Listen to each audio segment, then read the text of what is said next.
كله سقي حليفو بحرين قال مالتي اوكي خافتي قال خافت بقالو زبولو بنزين اللقايق بسلام فطاري رداኝ ወደ ሊቢያ ገባ ናብ ሊቢያ አትሎ ቁርብ ስምዑ መቶም حرኛ ስምዑ ድሕር ዳወል ትርጉምልኩም እዩ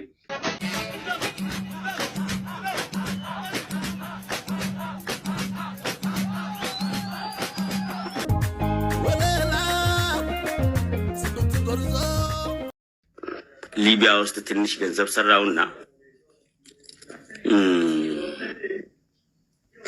ባህር ገባው ማለት ነው ኣብ ሊቢያ ባዕሉ ሰሪሑ ከም ቤተሰብ ካዝዑልካ ዘይኮነ ተሐውልስ ግን ባዕሉ ሰሪሑ ገለ ሒዝ ሰሪሑ ገለ ገንዘብ ዋሂሉ ይጎስሉ ካብ ሊቢያ ማለት እዩ ከዛ ጂፒኤስ ያጂው አያቅም ስለ ጂፒኤስ ምን እንደሆነ ማያቅም ጂፒኤስ ይዘው ተበግቶም ሐበሪታ ማለት ቦታ ናበይ መሆን ያዩ ምን ላይቲን ቀጥረን ገለ ጓዓዛ ሐድሮን በንዚን ወዲዩ ተስፋ ቀርጾም ማለት እዩ ሽንታቸውን መጠጣት ጀመሩ የባህር ውሃ መጠጣት ጀመሩ እኔ ግን አልጠጣው እኔ ትንሽ በኤርትራ ውስጥ በሻቢያ መንግስት የተሰጠኝ ትምርት ነበረች ሰርቫይቨር ይባላል ምን ብትበላ ነው የምትሞተው ነፍስህን ለማዳን ምን ብትጠጣ ነው የምትሞተው ምን እንታይ በሊዕኻ ድሕን እንታይ በሊዕኻ ካትሰቲ ብዛዕባ ናይ ባሕሪ ገለሲ ይብላሉ ኣብ ግዜ ኩናት ብናይ ሻዕብያ ይብላሉ ወታደር ናይ ኤርትራ ማለት እዩ ዝተዋሃበኒ ትምህርቲ ሲ ነይሩ ፍታሕ ምሳኑ ካብቲ ባሕሪ ዘሎ ማይ ካብኡ ክሰትዩ ጀሚሮም ሽንቶን ገለ ክሰትይዎ ጀሚሮም ብድሕሪኡ ተንኮም ዓይነት ሰባት ክሞቱ ጀሚሮም ይዝብ ዘሎ 11 መዓልቲ ኣብ ባሕሪ ሕሰብዎ ዝኾነ ምግቢ የብሎም ገለ የብሎም ብዙሕ ሰብ ካብኦም ሞት ኣሎ ሁሉም ሰው አለቀ እኛ ሶስት ሰው ብቻ ቀረን ወዳታ ሰለስተ ሰባት ተሪፎ ማለት እዩ ሁለት ሶማሌና እኔ ከዛ የሞተ ክልተ ሶማል ሱቃ ሓደ ሰው ማብላት ጀመር ይሁን ከሰራ እኔ ብድሕሪኡ ተሰማላዊ ከማን ተሓሳብ አቅሪቦ ፍታሕ የለን ካብቲ ኣብኡ መይቱ ዘሎ ሬሳ ካብኡ ክንበልዕ ጀሚርና ብላሎ ራሱ በድሎ ራሱ አለቀሰ ሰው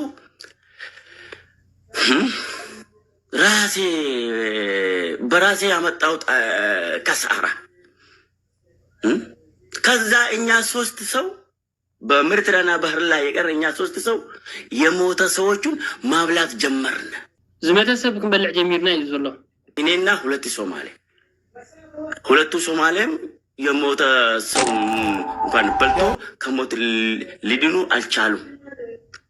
ሞቱ በ11 ቀኑ ማለት ነው እነሱ ጧት ሞቶ ክፍቲያው ማይቶም ተሙስ ዝነበሩ ሶማሊያውያን በይነ ተሪፉ ማለት እዩ በጣም ይትገርም ሄሊኮፕተር እኔ ወደ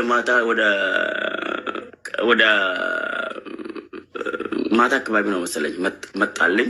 እኔን ከሞቱት መካከል እኔን አንስቶኝ ስለሕዝነካ ነገር እሶም ፍዑ ምስ ዓረፉ አጋጣሚ ንዑ ሄሊኮፕተር መጽያ ብላዕሊ ማለት እዩ ረዲኣቶ ካብ ዝኩሉ ሬሳታት ካብቲ ኣብኡ መይቶም ዘለዉ ንበይኑ ጽሞ ማለት እዩ ካብ ዝኩሉ ዝነበረ ምስ ዝተበገሰ በይኑ ድሒኑ ወደ ማልታ አትዩ ድሑ ማልታ ፈይትኩም ኣለኹም ኣብ ጥቓ ኢታል ዘላ ማለት እዩ ሰደኝ ማለት ነው ዛሬ አልহামዱሊላህ በፈረንሳይ ሀገር ይገኛለሁ ፈጣሪን ይመስገን ሕጂ ኣብ ሀገረ ፈረንሳይ ይርከባለሁ ፈጣሪን ይመስገን ይሄ ነገር ትምህርት ሰጪ ነው ይጠቅማቸዋል ብዙዎቹ እብድ ትሉኛላችሁ እብድ ብላችሁ የኔን መልእክት መቀበል እንዳትተውት እኔ እብድ አይደለም እብድ እንደኔ አይነት እንደዚህ አይነት ኑሮ አይኖርም ብዙሓት ሰብ ዕውት ብልንሳ ዕውት አይኮንኩን ዝብል ከም ዝራእኹሞ ምሽ ጎይ ይቀኒዩ ብዙሓት ንዑርዮም ክጎዩ ስእሊ ይነጥር ወላት ናቱ ቪድዮ ናፍቲ ይነጥር ገለ ክዳኑ ከምዚ ድሩ ናፍቲ ገለ ግን ሰባት ዕውት ብሎ እንታይ ዓይነት ሽግር ሕሊፉ እንታይ ዓይነት መከራ ሕሊፉ ገለ ግን ረእይዎ እብድ አይደለም ያዘልካያችሁ ፈጣን መኪና እንደው ዘገየ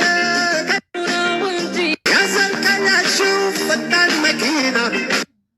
ክብራት ዓዘብቲ እዎ ናይ ስነጥበባዊት ሚካል ዳ ኣብ ዝሓለፈ ኣቕሪብየ ነይረ እንዴ ኣብ ዝሓለፈ ተኣሲረ እያ ዘላ ክሳብ ሕጂ ኣይውፅእትና ኣላ ግን ናይ ሚካል ማእሰርቲ